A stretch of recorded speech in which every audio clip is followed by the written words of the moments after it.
Número 3.18.3, colírio para que vejas. Laodiceia está cega. Ela não consegue perceber a sua grande missão aqui na terra, que não é lotar templos, mas sim anunciar a verdade.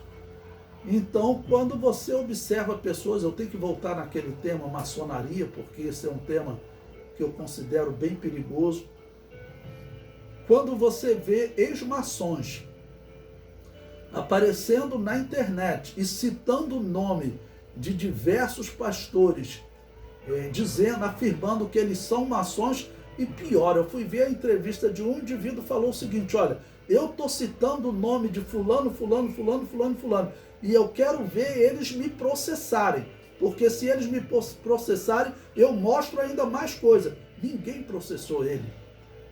Então, é uma coisa para nós pensarmos.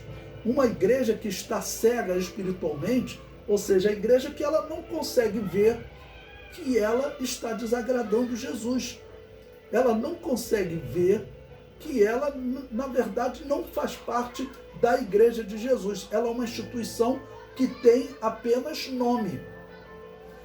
Quando Constantino fundou a Igreja Católica Apostólica Romana, iniciou no mundo a questão da igreja estatal, né, em que o Estado controlava a igreja.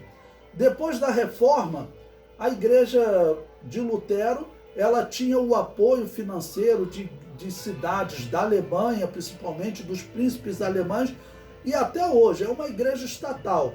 A igreja anglicana também foi uma igreja fundada por um rei, uma igreja estatal, né? Calvino e Zwinglio também faziam a mesma coisa, eles eram autoridades políticas, ok?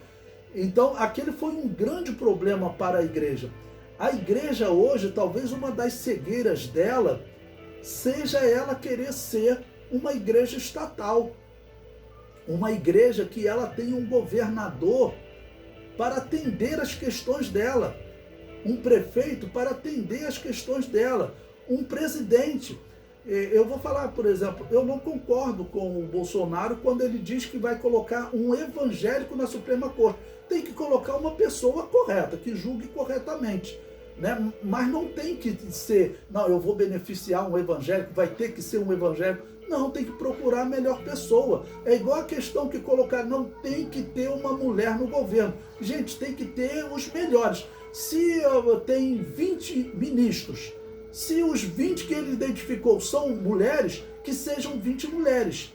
Se são 5, que sejam 5 mulheres. Ou se não achou nenhuma, serão 20 homens. Mas dizer que tem que ter uma mulher, ou tem que ter um pastor evangélico lá, né? Isso é perigoso para a igreja. A igreja, ela está correndo risco de ser estatal de novo, mas de uma outra forma.